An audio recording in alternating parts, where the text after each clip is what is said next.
Kamp Kenan.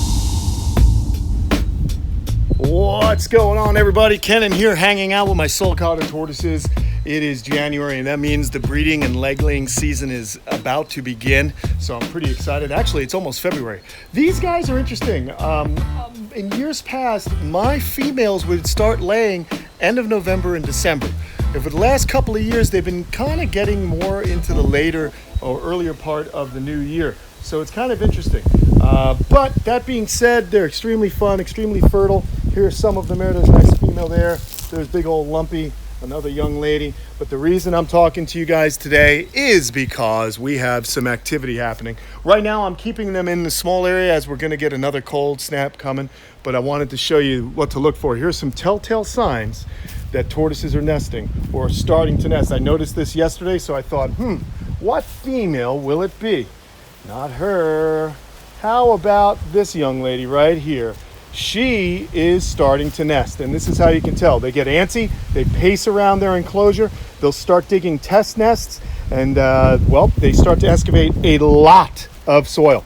So if I were to sit here for a while and watch, I'm sure that she's going to back that rear end in and start to deposit her eggs. So the cool thing about sulcatas is they actually are quite prolific. They lay a lot of eggs, and that's a survival strategy for where they're from in the world. Lay as many eggs as you can. They're from an arid area of the world in Sahel, down in the southern portion along the southern fringe of the Sahara Desert in Africa, and it gets wet and dry seasons, but most of the time it's hot and dry. So they lay a lot of eggs because, as we know, what happens? Most babies don't make it to adulthood. They go actually back into the ecosystem and feed other animals. So she's being a good mom right now by picking a spot to lay her eggs. She'll dig down quite a bit, and then she'll turn around and start to deposit them, and then I'll have to dig them on up. So hopefully this is going to be the final site for her, that everything feels just right, because what happens is they know better than we do what the soil is like and what is the perfect place for them to deposit their eggs. They do it by feel, they do it by smell. They're always sniffing the ground, and then they feel with their hind legs when they turn around in there to make sure that it has got the right humidity and moisture. And sometimes they'll even defecate and urinate into the egg chamber to bring up the humidity, and they use the defecation for the baby tortoises. When they hatch, they'll nibble on mom's poop because that'll give them the microflora that they need inside their guts in order to digest cellulose and the roughage of the plant material that they eat. So that's pretty interesting also. So I'm going to let her do her thing right now, and I'm going to step on back when she's ready to start laying. It's going to be a lot of work today.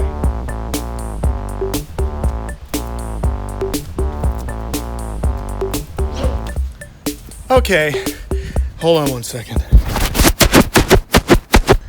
All right, as promised, I'm back over here. I'm covered in dirt and filth because I've been power washing. So, gotta keep moving forward. But anyway, let's see how our gal's doing. Look at this. She is definitely in egg laying mode. And let's see, do we have any in there? Yeah, looks like we have a few eggs in there, guys. Let's see. I don't know if you guys can see it. Gosh, there are eggs in there. I can see them from here. Oh, you can hear them. You can hear them. Every time she pulls her head in, an egg is going to drop out. So let's see. That's what happens. They don't have a diaphragm or anything to push with, no stomach muscles. So they'll pull their necks in, and that helps them actually deposit an egg or expel an egg. Listen.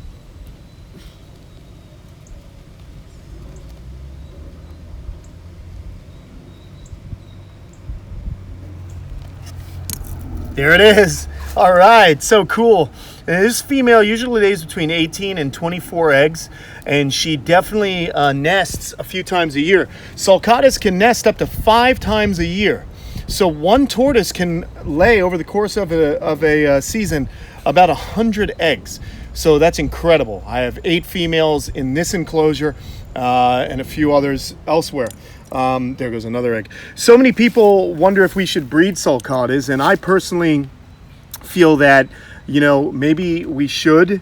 I don't think, if you think about it, these animals are not found in great abundance in their natural range any longer. There's more sulcatas here in the United States than there are actually in their native range.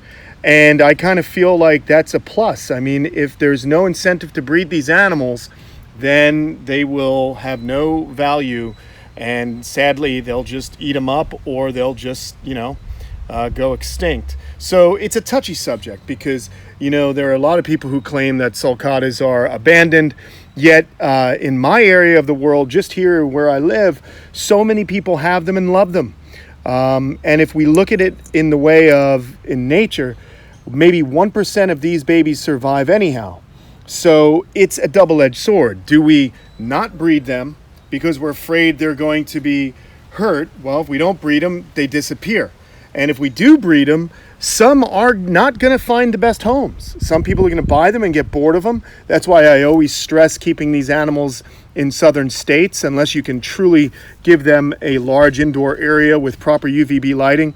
So it's a very touchy subject, But my theory, the way I operate is it's better to be alive in captivity than extinct in the wild, because extinction is forever. So that's my personal opinion. What's yours? Do you think we should breed sulcatas? Do you think people should own them? I'd love to hear from you guys down below. She's doing her thing. Comes another egg. Oh man, that's so awesome. If you think about how many of these babies survive, it's definitely way more than in the wild. So I think that's a good thing. I don't mind seeing sulcatas roaming around people's backyards, eating their grass, living their lives. Hey, that's the way it is. Life is a beautiful thing. So let me know what you guys think. Should we breed sulcatas? Should people own them? I'd love to hear from you guys. And don't forget to subscribe to the Kamp Kenan Army channel and to this channel, Kamp Kenan. We're going to continue to make videos educating people on keeping reptiles in the wild, and any animal we come across. So thanks so much, guys, for being a part of this episode, and we will see you all soon.